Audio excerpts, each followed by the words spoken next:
مراد سعید اس وقت میڈیا سے مخاطب ہیں۔ ان کو بتاؤں کہ جس طرح کے خطے میں اس وقت کرونا کے وبا کے مقابلے میں پاکستان بہتر جا رہا ہے اور اس پہ قابو کی طرف ہم جا رہے ہیں، تو عید الاضحیٰ کے موقع پر میں سب سے گزارش کرتا ہوں کہ جس طرح NCOC میں بہترین کام ہوا، تو جو SUPs جاری کیے گئے ہیں اس عید پر بھی آپ نے ان کے اوپر عمل درآمد کرنا ہے، تاکہ جس طرح ہم نے پوری دنیا اس وقت مثال دے رہی ہے کہ جو بہترین اکانومیز تھی، بہترین ہیلتھ نظام تھا، وہ کس طرح اس کے سامنے بے بس دکھائی دیا، اور ہم سب نے مل کر کس طرح اس کا مقابلہ کیا، تو اس SOPs پہ ہم نے عمل کرنا ہے۔ اب ذرا آتے ہیں، کچھ دیر پہلے ایک پریس کانفرنس ہوئی اور آغاز میں ہی انہوں نے سلیکشن کی بات کی۔ اب یہ بات کون کر رہا تھا؟ میں بھی آپ کو دکھاؤں گا کہ کس طرح موصوف نے ایک پرچی کو بنیاد بنا کر اپنی سیاست کا آغاز کیا۔ اب جس کی سیاست کا آغاز پرچی سے ہوا ہو وہ جمہوریت کو کیا جانے، اور چونکہ ان کی تعلیم بھی پاکستان سے باہر ہے، کیونکہ قوم کے پیسے پہ اگر صحیح معنوں میں احتساب ہو، میں ہمیشہ کہتا ہوں، تو آکسفورڈ کی فیس بھی واپس ادا کرنا پڑے گی۔ تو اگر صحیح معنوں میں احتساب اس ملک کے اندر ہو تو آپ دیکھ لیں گے کہ ان کو اپنی فیس بھی واپس ادا کرنا پڑے گی، لیکن اس سے ایک اور نقصان بھی ہو رہا ہے کہ ان کو پاکستان کی تاریخ کا علم ہی نہیں ہے۔ میں چند حقائق آپ کے سامنے رکھوں گا۔ سب سے پہلے آپ کو یاد ہوگا کہ پیپلز پارٹی جس کی بنیاد ذوالفقار علی بھٹو نے رکھی تھی، یہ تو خیر بھٹو کی پارٹی رہی نہیں، یہ تو زرداری نے اور فرزند زرداری نے ایک مخصوص علاقے کی جماعت اس کو بنا کے رکھ دیا ہے۔ لیکن ان کی سیاست کا آغاز کیسے ہوا تھا؟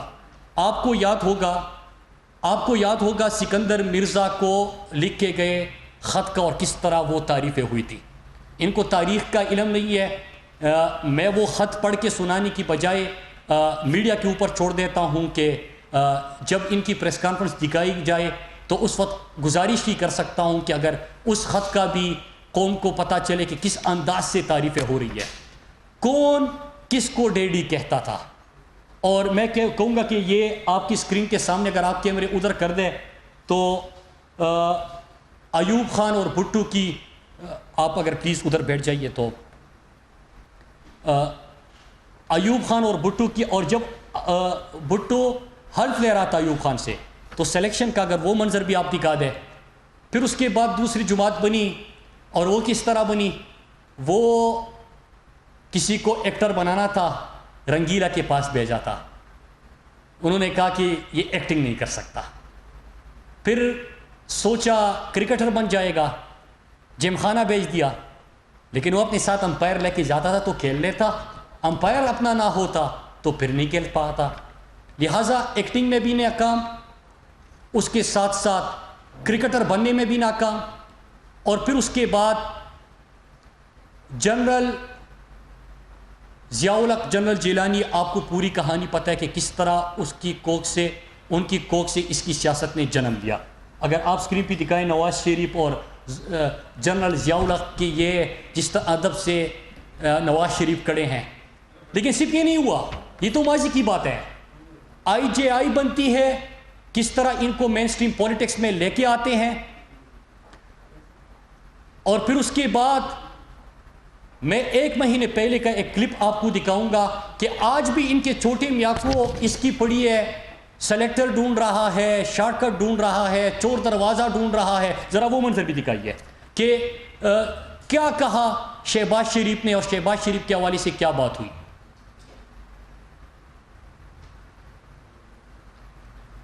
طرح کون ڈیڈی کہہ کے اپنی سیاست کا آغاز کرتے، پہلے کابینہ میں آتے اور پھر اس کے بعد دوسری طرف، اگر آپ بیٹھ جائیے پلیز، پھر اس کے بعد یہ شہباز شریف نے حالیہ دنوں میں کیا کیا۔ پھر اس کے بعد دوسرا میں آپ کے جو باتیں ہوئی اس کی طرف آؤں گا۔ فارن پالیسی کے اوپر بڑی بات ہوئی، لیکن اگر آواز نہیں چل رہی تو پھر کوئی فائدہ نہیں ہے۔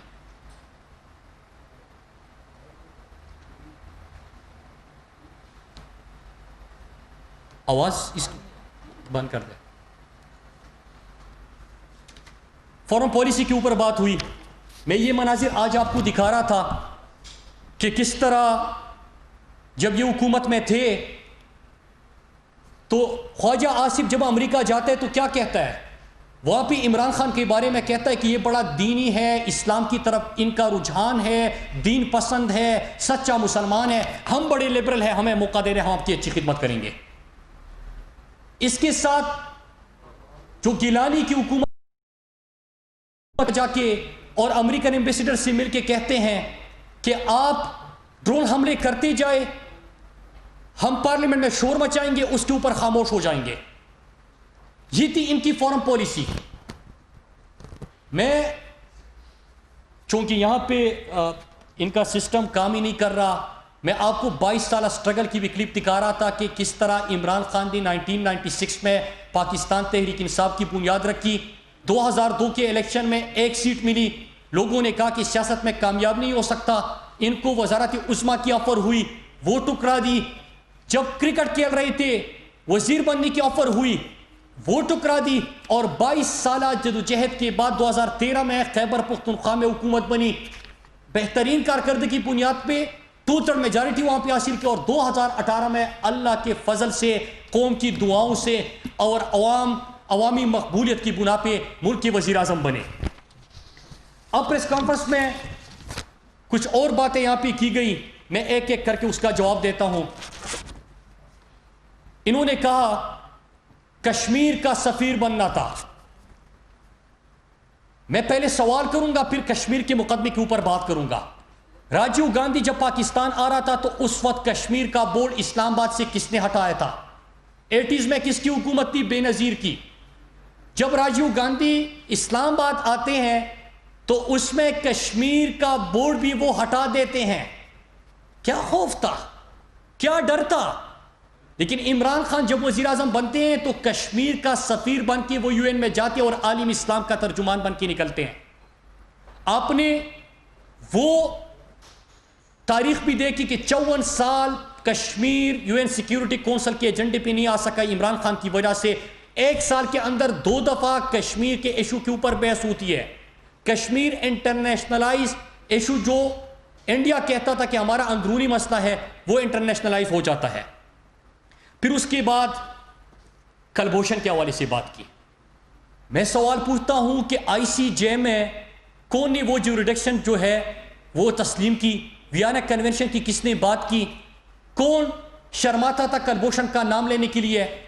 کس کا ویڈیو بیان اور کس کے سٹیٹمنٹ کو ICJ میں پاکستان کے خلاف چلایا گیا؟ یہ ہم نہیں ہیں، اپوزیشن میں جو بیٹھے لوگ ہیں۔ لیکن آج اگر پاکستان کوئی بہتری کے لیے کام کر رہے اور پارلیمنٹ میں پوری بریفنگ دی گئی تو آپ اس کے اوپر سیاست کرتے ہیں۔ آپ کو دکھ اس چیز کا ہے کہ آج کشمیر پوری دنیا میں ایک بہت بڑا ایشو بن کے کیوں سامنے آیا؟ آپ کو دکھ اس چیز کا ہے کہ انڈیا اور مودی کی پالیسیز کی وجہ سے کس طرح اس کو بے نقاب کیا گیا۔ دکھ اس چیز کا ہے کہ آج اسلام کا پاکستان کا کشمیر کا سفیر بن کے اقوام متحدہ میں عمران خان جاتے ہیں تو پوری دنیا ان کی آواز سنتی ہے۔ اس کے اوپر کوئی بات نہیں، اپنی ہی کرتوتوں کے حوالے سے بات کر رہے ہیں۔ ICJ میں بیان آپ کا پاکستان کے خلاف چلایا جاتا ہے، آپ ہی وہاں پہ جاتے ہو۔ کشمیر کا بورڈ راجیو گاندھی کے دورے کے موقع پہ آپ ہٹا دیتے ہو۔ پھر اس کے بعد انہوں نے ایک اور بات کی، پرائم منسٹر عمران خان، اور میں آتا ہوں کہ انہوں نے جو PTI کا منشور پڑھ کے سنایا، میں اس کے اوپر بھی آتا ہوں۔ عمران خان نے کہا تھا کہ میں وزیر اعظم ہاؤس میں نہیں رہوں گا، آپ نے بھی سنا ہوگا۔ انہوں نے کہا کہ تو اس کا میں یہ جواب دے دوں کہ عمران خان وزیر اعظم ہاؤس میں نہیں رہ رہے، بلکہ آج اللہ کا لاکھ لاکھ شکر ہے کہ 2 سال بعد جس پاکستان کی ہم بات کر رہے ہیں وہاں پہ چھوڑ دیجئے بھائی، آج جس پاکستان کی ہم بات کر رہے ہیں وہاں پہ آپ پلیز چھوڑ دیں، پلیز چھوڑ دیں، نہیں چل رہا تو چھوڑ دیں اس کو، میں بات کر رہا ہوں۔ تو کوئی کیمپ آفس عمران خان کا نہیں ہے۔ میں ان سے پوچھتا ہوں کہ زرداری کے اخراجات ذرا میں آپ کے سامنے رکھتا ہوں، کمپیریزن کرتا ہوں، پھر مقدمے کے اوپر آتا ہوں۔ انہوں نے کہا کہ عمران خان نے کہا تو وزیر اعظم ہاؤس میں نہیں رہوں گا، نہیں رہ رہے۔ عمران خان کا کوئی کیمپ آفس نہیں ہے۔ عمران خان کے گھر کی طرف سڑک اور جو فینسنگ وہاں پہ ہوئی وہ اپنے پیسے سے ہوئی. کوئی کسی دورے پہ عمران خان اپنے ساتھ اپنے رشتہ داروں کو نہیں لے کے گئے. کوئی بھی دورہ عمران خان کا 2 سال کے اندر پرائیویٹ دورہ نہیں ہے. لیکن جو دورے ہوئے اس کا کمپیریزن اور جو ان کے تھے کہ زرداری نے 5 سال کے اندر بیرونی ملک دوروں پہ کتنا پاکستان کا خرچ کیا عوام کے ٹیکس کا پیسے کا 316 کروڑ 41 لاکھ 18,287. 316 کروڑ 41 لاکھ 18,287. لیکن صرف یہ نہیں, کیا فرزند زرداری جواب دے گا کہ ان کے لیے جو سیکیورٹی کے نام پہ لوگ کھڑے ہوتے تھے 2015 میں 656 صرف ان کے ساتھ سیکیورٹی پروٹوکول میں ہوتے تھے اور گھر کی سیکیورٹی کے لیے 1722 بندے ہوتے تھے. اس طرح 2016-17 میں 820 ان کی سیکیورٹی کے لیے بندے ہوتے تھے اور گھر کی سیکیورٹی کے لیے 2050. حالانکہ یہ وہ دور ہے جب یہ حکومت میں نہیں تھے, تب بھی پاکستانی قوم کا پیسہ ان کے اوپر اس طرح خرچ ہو رہا تھا. پھر تو یو این کی وزٹ کی بڑی بات ہوتی ہے. عمران خان نے یو این کا وزٹ 1,62,000 ڈالر پہ کیا. شاہد خاقان عباسی وہ دورہ 7,05,000 ڈالر پہ کرتا ہے. نواز شریف 11,13,000 ڈالر لگاتے ہیں اس دورے کے اوپر. عمران خان آصف علی زرداری 13,09,000 ڈالر اس دورے کے اوپر لگاتے ہیں, جو عمران خان 1,62,000 ڈالر میں کرتے ہیں. لیکن یہ جاتے ہیں پرچی تھام کے, ڈو مور کا ان سے مطالبہ ہوتا ہے اور پھر یہ وہاں پہ کہتے ہیں کہ آپ ڈرون حملے کرتے جائیں گے, ہم پارلیمنٹ میں شور مچائیں گے اور پھر خاموش ہو جائیں گے. پھر انہوں نے بات کی کشمیر کا. یو این جی اے میں اس مرتبہ جو پرائم منسٹر عمران خان نے کشمیر کا مقدمہ لڑا اس سے پوری پاکستانی قوم فخر محسوس کرتی ہے. جس انداز سے انہوں نے انڈیا اور مودی کو بھی نقاب کیا اس پہ پوری پاکستانی قوم فخر محسوس کرتی ہے. لیکن جب آپ کلبھوشن کی بات کریں تو یاد رکھیے گا کہ آئی سی جے میں آپ لے کے گئے. پھر اس کے بعد کلبھوشن کا نام لینے پہ آپ کتراتے تھے. ریمنڈ ڈیوس کو آپ کی دور حکومت میں جب پاکستانیوں کو شہید کیا گیا آپ کی دور حکومت میں چھوڑ دیا گیا. کشمیر کا بورڈ راجیو گاندھی کے دورے کے موقع پر آپ نے ہٹا دیا. اب آتے ہیں دوسرے ایشوز کے اوپر. کہا گیا کہ چینی کے اوپر این آر او, آٹے کے اوپر این آر او. چینی کی جو جے آئی ٹی بنتی ہے رپورٹ آتی ہے اور اس سے پہلے فیک اکاؤنٹس کی جے آئی ٹی تھی, اس میں ان کے ابو کا ذکر ہے. عمران خان کا کوئی شوگر مل نہیں ہے. اس میں ذکر ہے کہ کس طرح ان کو سبسڈی ملی اور کراچی کا اور سندھ کے لوگوں کا خون چوسا گیا اور پیسے ان کے شوگر ملوں کو ملے گئے. این آر او اس پہ نہیں ملے گا. جے آئی ٹی رپورٹ آئی, فورنسک ہوا, جزا سزا کا عمل شروع ہوا اور اس میں آپ جتنا بھی شور مچائے آپ کو کوئی بھی معافی نہیں ملے گی. گندم غائب, وہاں پہ گوداموں سے گندم غائب, گندم کی چوریاں, گندم کے معاملے پہ نیب کی ریکوریاں, گندم کے معاملے پہ نیب کی تحقیقات. سندھ سے یہ آوازیں آ رہی ہے, شور مچاؤ گے پھر بھی این آر او نہیں ملے گا. پھر اس کے بعد ذکر کرتے ہیں کرپشن کا. اب سنیے, فرزند زرداری کرپشن کے حوالے سے بات کر رہا تھا. آصف علی زرداری کی جماعت کرپشن کی بات کر رہی ہے. ہمیں یاد ہے 2018 سے 13 تک ہر روز رات کو ایک پروگرام چلتا تھا اور ایک سرخی لگتی تھی عجب کرپشن کی غضب کہانی. ان کی دور حکومت میں ہر دن کرپشن کا نیا اسکینڈل. انہوں نے تو حج اور عمرے کو بھی نہیں بخشا تھا. پھر اس کے بعد آپ یہ بھی دیکھیے کہ فیک اکاؤنٹس, پاکستانی قوم کی سندھ کی ترقی کا پیسہ, صحت کا, تعلیم کا, پانی کا, بڑے بڑے منصوبوں کا, سڑکوں کا, یہ تمام پیسہ انہوں نے کھایا, فیک اکاؤنٹس میں ڈالا اور اپنے لیے استعمال کیا. سندھ کی ترقی کا پیسہ جے آئی ٹیز بنی, fake accounts J I T ہو, T T J I T ہو, ان کے نام بھرے ہوئے ہیں. ایڈیٹر جنرل کی رپورٹ اگر آتی ہے ہمارے دور میں سال کی تو 98% irregularities میں کمی ہوتی ہے. یہ عمران خان کی حکومت ہے, یہ عمران خان کی کارکردگی ہے. پھر انہوں نے پاکستان تحریک انصاف کی منشور کی بات کی. بڑا اچھا ہوتا 3 نسلوں سے سندھ کے اندر جس کی حکومت سندھ کے اوپر قابض ہے، سندھ کو اپنا جاگیر سمجھتے ہیں کہ کوئی اپنی پروگریس رپورٹ سامنے لے کے آتے، کوئی یہاں پہ قوم کو بتاتے کہ ہم نے پچھلے 3-4 دہائیوں میں سندھ کے ساتھ کیا کیا، آج بھی وہاں پر بھوک سے لوگ کیوں مرتے ہیں، آج بھی وہاں پہ گوشت گل سب سے زیادہ کیوں ہے، آج بھی وہاں پہ اسپتالوں میں ایمبولینس اور اسٹریچر غائب کیوں ہے، آج بھی وہاں پہ ڈاکٹروں تک کو وینٹیلیٹر کیوں دستیاب نہیں ہوتا، آج بھی بھوک اور افلاس سے سب سے زیادہ اموات سندھ کے اندر کیوں ہوتی ہے، آج بھی غربت کی سطح سے نیچے لوگوں کی تعداد سب سے زیادہ سندھ میں کیوں ہے۔ باقی تو چھوڑے 98,000 جس صوبے کے اندر کتوں کے کاٹنے کے واقعات اور 27,000 اس پر زند زرداری کے حلقے میں، لیکن ویکسین دستیاب نہ ہو تو ان کی کیا بات کریں۔ لیکن چونکہ ہم جمہوریت پہ یقین رکھتے ہیں، یہ شارٹ کٹ اور چور دروازے سے آئے ہوئے ہیں، ان کا کام یہ ہے کہ ہمیشہ کہتے کہ یہ کون ہوتے ہیں مجھ سے سوال پوچھنے والے، نیب کی کیا مجال کہ مجھ سے سوال کرے، میڈیا کو کہتے کہ انسان بنے، یہی کہہ سکتے ہیں، ہم نہیں کہتے، ہم بڑے عاجز لوگ ہیں، ہم عوامی لوگ ہیں، ہم سے عوام بھی سوال پوچھتے ہیں، میڈیا بھی سوال پوچھتا ہے، پارلیمنٹ میں بھی سوال ہوتے ہیں، ہم جواب دیں۔ تو میں اس کے اوپر ذرا آتا ہوں۔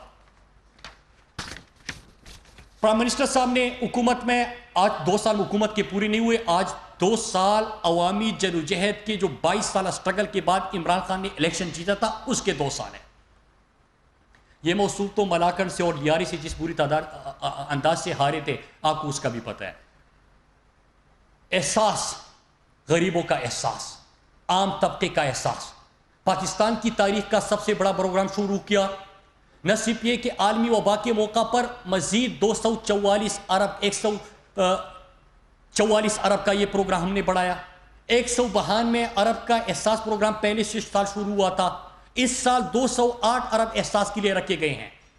پاکستان کی جو قوم سڑکوں پہ سوتی تھی، جو اپنے لیے ہسپتال بڑے شہر کا وزٹ کرتے تھے، جو اپنے لیے روزگار ڈھونڈتے تھے اور شام کو سردی میں بھی اور اس شدید گرمی میں بھی سڑکوں پر سوتے تھے، ان کا کسی نے نہیں سوچا تھا، کیونکہ 5 کے آفیسز رکھے تھے۔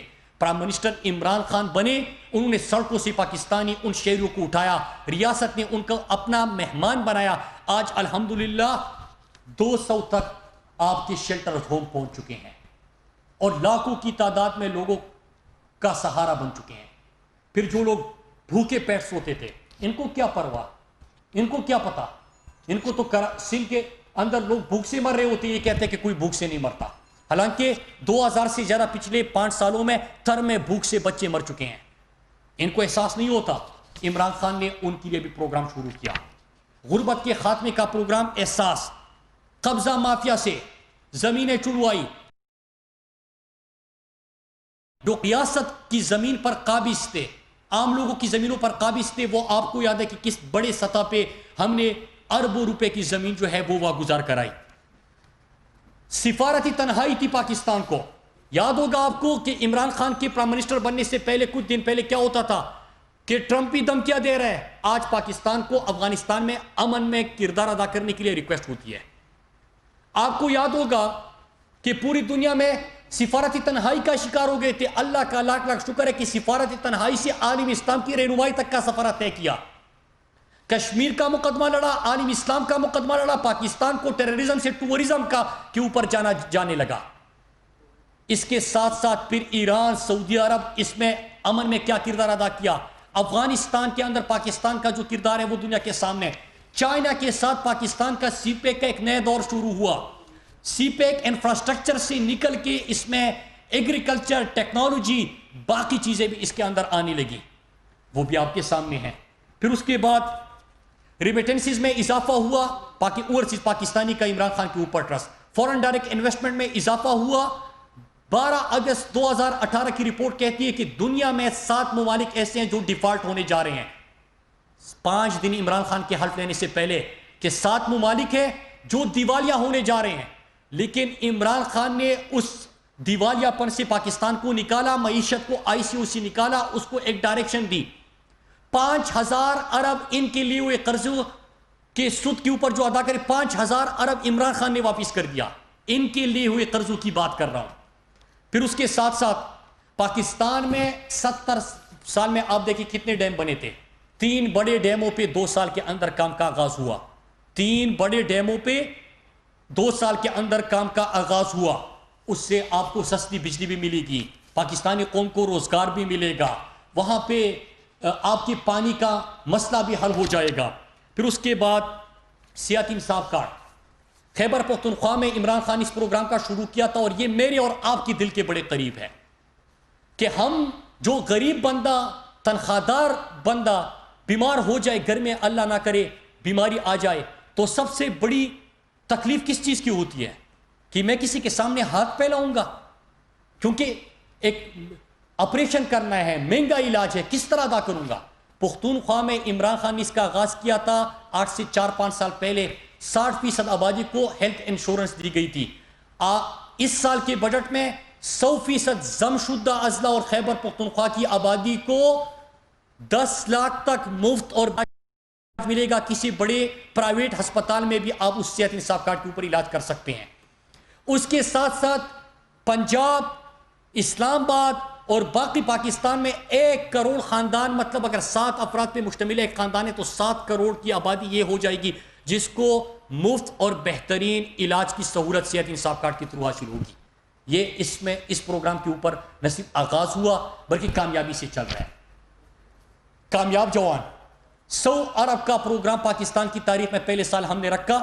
نوجوانوں کو کہا جاتا ہے کہ آپ اپنا بزنس ماڈل لے کے آئے, ریاست آپ کو سپورٹ دے گی, اپنا کاروبار شروع کرے, اپنے ساتھ بھی 2-3 نوجوانوں کو نوکریاں دیں, آپ کو بھی روزگار مل جائے گا, نوجوانوں کو بھی روزگار مل جائے گا, پاکستان کی معیشت میں آپ کردار ادا کرنا شروع کر دیں گے. As of doing business, Pakistan نے 28 درجے ترقی کی. پاکستان سٹاک ایکسچینج, اس میں جو تیزی دکھائی دی, بہتری دکھائی دی, وہ بھی آپ کے سامنے.